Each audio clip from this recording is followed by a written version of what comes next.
Welcome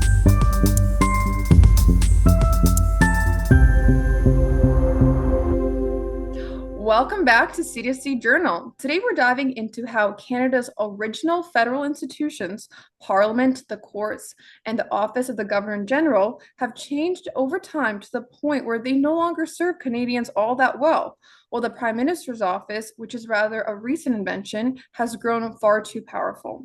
Our guest is Jim Mason, a trained scientist with a PhD in nuclear physics, a career in systems engineering, and a longtime contributor to C2C Journal. Jim has spent decades reading in the news about and actually experiencing the consequences of the machinery of government, and in his latest article, Federal Institutions That Work for Our Times, he lays out a clear and practical path to restoring balance in the Canadian political system by redesigning these institutions. Jim, it's a pleasure to have you. Welcome to the show.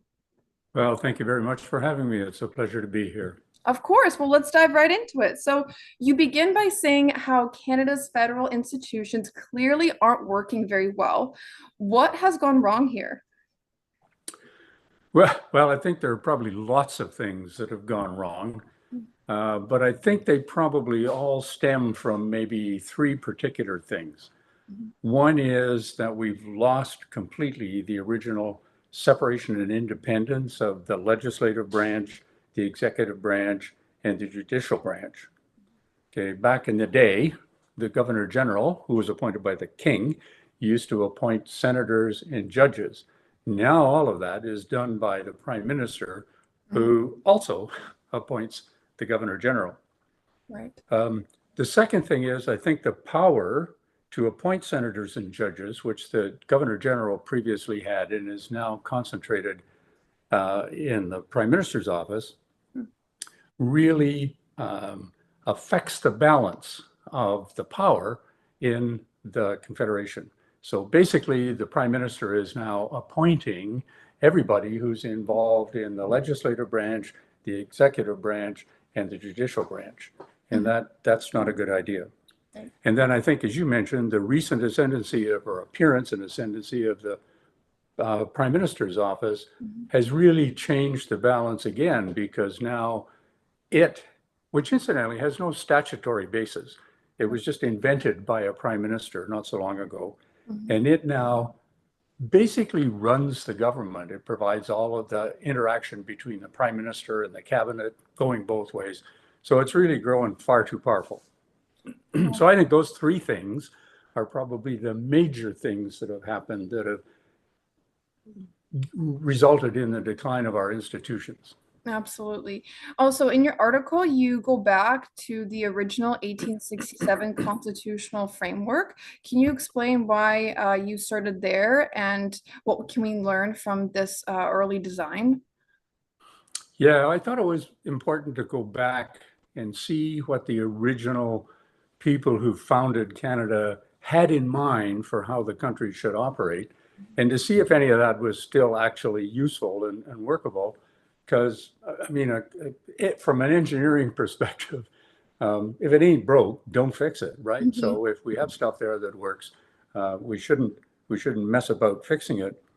And I think the things that we can learn from that, I've already kind of alluded to a couple of them, is that the separation of those three different branches of government, the legislative, the executive, and the judicial, and their independence is really important. I think another thing is that the manner in selecting the people to fill those roles is really important, and having them all appointed by a single person is not a good idea. And thirdly, I think there's some real merit in the constitutional monarchy, or something like it, where you've got a sort of titular head of state with just enough constitutional power to keep any politician from running amok. So I think those are the three things that we can learn from the original design. You also call for a stronger parliament and fewer powers for the Prime Minister's office. I know you touched on this a little bit, but can you explain in a little bit more detail why this balance is so key?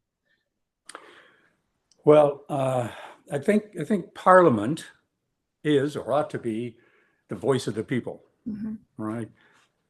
The Prime Minister's office is really the voice of the party.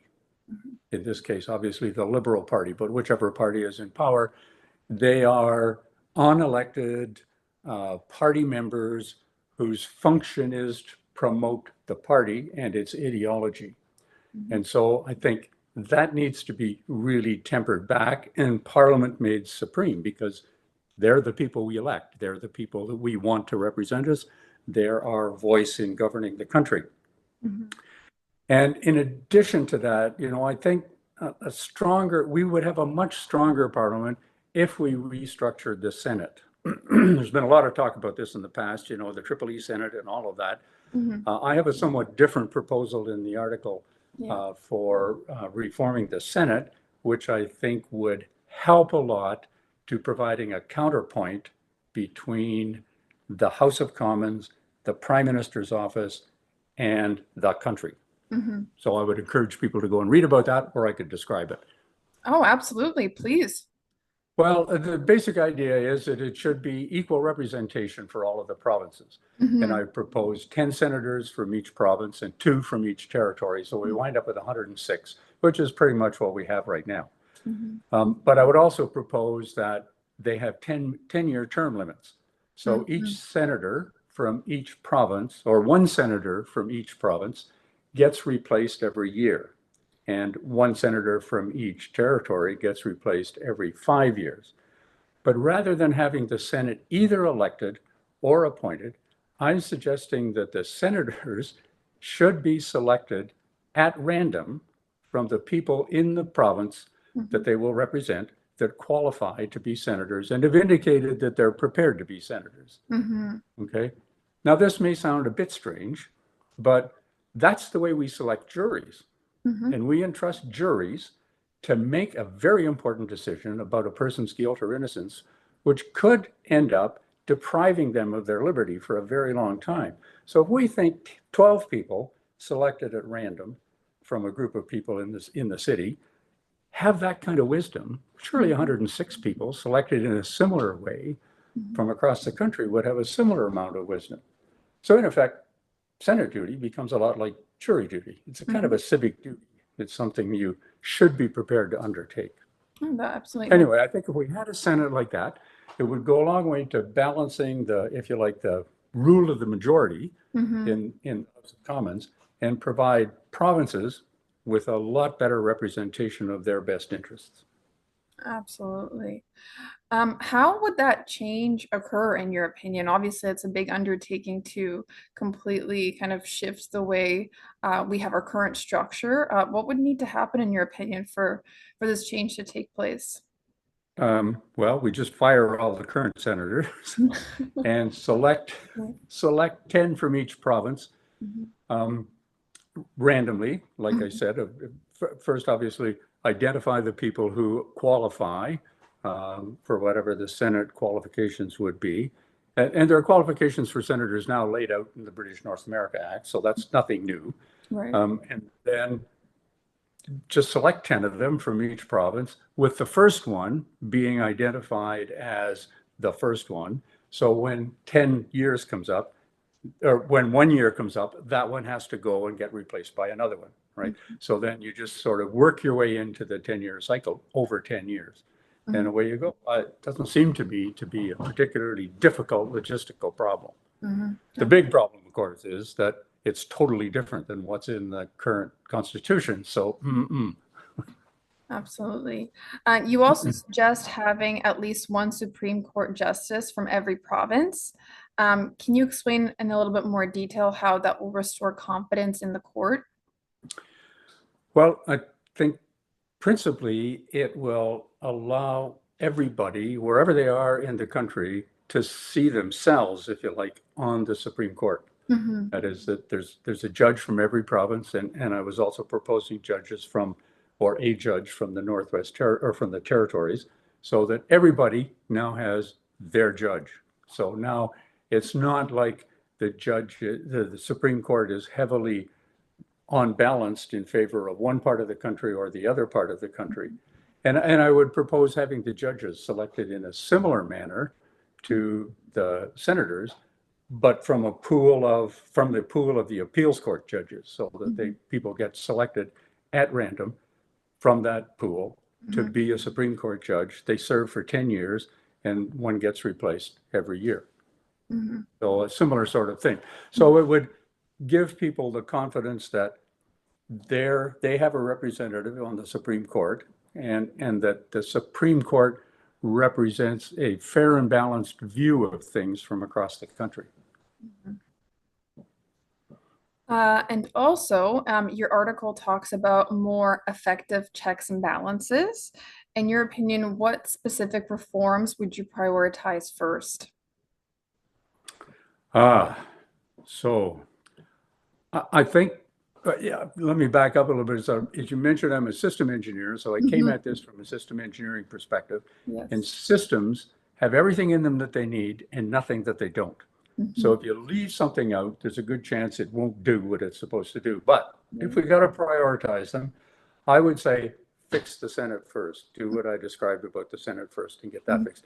Then do the changes to the House of Commons. And I've got quite a description of the changes I would propose there in the essay. Mhm. So that would be a good place to see what those are. And then we could deal with the judicial system. Mhm. And so if we have to do them in sequence, I think that would be the way to do them to get the most effective change the soonest. Mhm. Can you talk a little bit? I know a lot of it is in your essay, but a little bit about those proposals you have and what needs to happen. But for the House of Commons, Yes. yes. Okay. What I'm proposing for the House of Commons is a kind of combination of existing things. So Mhm. we currently have representation by population, and that's laid out in the BNA Act. Yep. But the BNA Act talks about it in terms of representation by population at the provincial level. Mhm. It doesn't go into a lot about what you would do at the inside a province, although in Ontario, for example, it lists all the ridings and they correspond pretty much to our counties. So it would seem like they had envisaged a kind of geographical rather than representation by population. So I've sort of taken that view, and I've also introduced a little bit of proportional representation, Mhm. but in a way that would mute the influence of single issue, local, regional parties, that sort of thing, like you often see in proportional representation systems. So the idea is that we take Ontario as the Mhm. reference standard. It has 49. Oh, and we use census divisions Mhm. as the defined ridings, although they aren't really ridings, but representational geographies. Mhm. And so we have 49 of those. We give each of them two MPs. So we now have 98 MPs for Ontario. And then we figure out how many MPs all the other provinces would have based on their population. Within each province, then, we have proportional representation. But every party would be expected to field a candidate, a local candidate, in every census division, the Mhm. new ridings. So then when we have the proportional representation, we figure out how many seats each party is going to get. We start with the one with the least number of seats. We allocate that to the census division where they got the largest percentage of the vote. Then the other MP from that census division is the MP from the party that got the largest percentage of the vote. So in this way, every person in the province who lives in a census division, and we all do, Mhm. has two representatives in Parliament from which they can choose in terms of accessing government information or in figuring out how to work with the folks in Ottawa and or in making their opinion heard in the House of Commons. And I would think that like every other case where there is a choice, Mhm. that will cause competition amongst the MPs to be the best representative they possibly can, Mhm. and therefore improve the quality of representation that we have. Mhm. Anyway, that was the kind of the idea. No, I think those are some excellent ideas. Absolutely. And another question we have is, what's one change you believe Canadians should care the most about if we really want to see these federal institutions work? Yeah, that's another hard one. It goes back to the sort of the system engineering perspective that if Mhm. you only pick out one thing that the system might not work. It's like which of the systems in the Apollo's program should the astronauts think is most important? Would that be the propulsion system, the navigation system, the life support system? But if you're going to only do one, Mhm. uh, I'd do the Senate. The Senate. Mhm. And why is But that? hmm? And why is Sorry? why do you pick the Senate? Oh, because I think several things. One is it wrests a lot of that control from the prime minister of being able to appoint senators, so that Mhm. the Senate doesn't just become something that implements everything that the House of Commons does. Right. So it gets some independence. It also gives the provinces equal representation, which I think would go a long way to addressing Western alienation, which I think is quite possibly the biggest issue facing the country right at the moment, notwithstanding all of the hoo-ha about Trump's tariffs and that sort of stuff. I Mhm. think that's really significant. Tariffs will go away, but this Western alienation we really need to deal with, or it's serious. So Mhm. I think if we fixed the Senate, if we adopted the proposals for the Senate, that would do those two things, which I think would be really significant. Mhm. But I think the changes to the House of Commons are also really significant. And I think the changes to the judicial system are really significant. But there you go. Yeah, no, I think that's an excellent answer. And just finally, to wrap up our time here today, what's one key takeaway you hope that our audience takes away from your essay and from our discussion today? Well, I hope from the discussion today, the Mhm. takeaway is I got to go read that essay because sounds like there's lots of really interesting and important stuff in there. Absolutely. Once they read the essay, I think I would like them to think, yes, this is stuff we really need to do because it will make Canada better. It'll make it'll just result in so much improvement in so many things Mhm. that we need to make this happen. In which case, they need to get on to their MPs. They need to make noise wherever they can that says this sort of thing needs to happen. So that, yes, that would hopefully be the takeaway. Absolutely. Well, we hope all our viewers today read that article. So, Jim, thank you so much for sharing your very well thought out ideas. Your proposal offers a clear blueprint for fixing what's broken in the heart of our federal system. If you'd like to learn more, please read Jim's article located in the description below. And thank you again for being here, Jim, and thank you to our audience for listening. My pleasure. Thank you very much for having me. Thank you so much.